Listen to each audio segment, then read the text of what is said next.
अजाम Sisai YouTube channel की प्रस्तुति में जोलन कनुल्ला की आवाज में आपने मन सुना थे सोनू हासमी डोडो कर प्रस्तुति।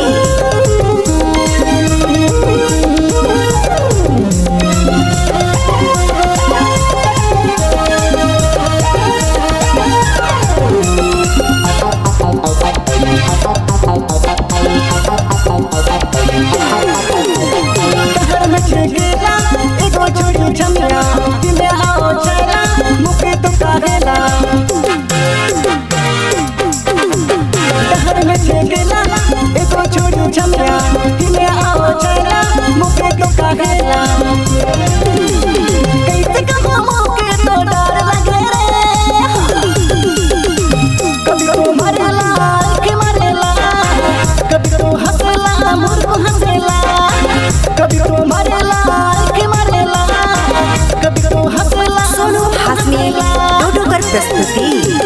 डहर में चेकेला एको छोड़ी छमिया कि में आओ चला पोके तो काहेला कैसे कहूं के तो डर लगे रे कभी तो मारेला कि मारेला कभी तो हंसेला मोर हंसेला कभी तो मारेला कि मारेला कभी तो हंसेला मोर हंसेला।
कैसे कहूं के तो डर लगे रे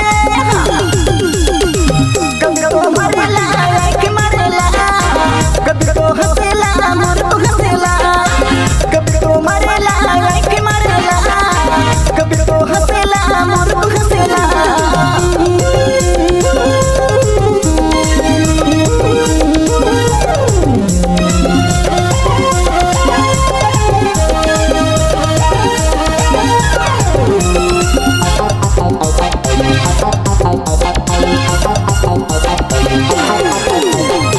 छोड़ी रे इसके मरे रे देख के मोरे तो फिसल जाओ रे।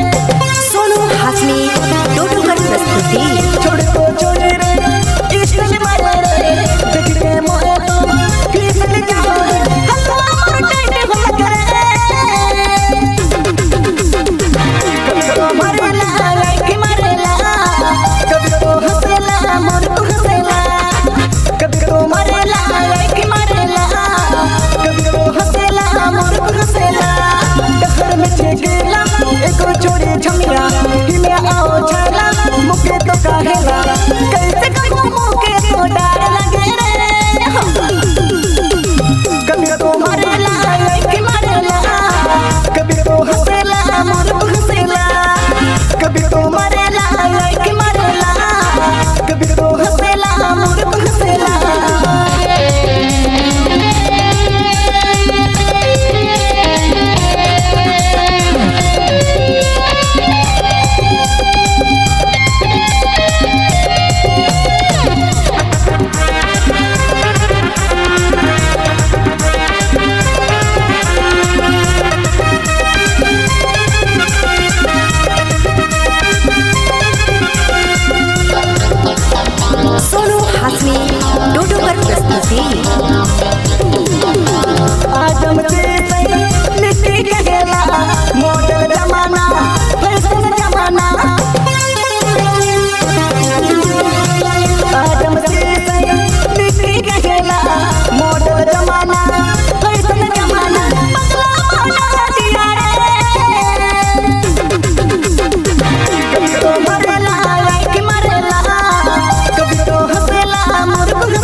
डोडोकर प्रस्तुति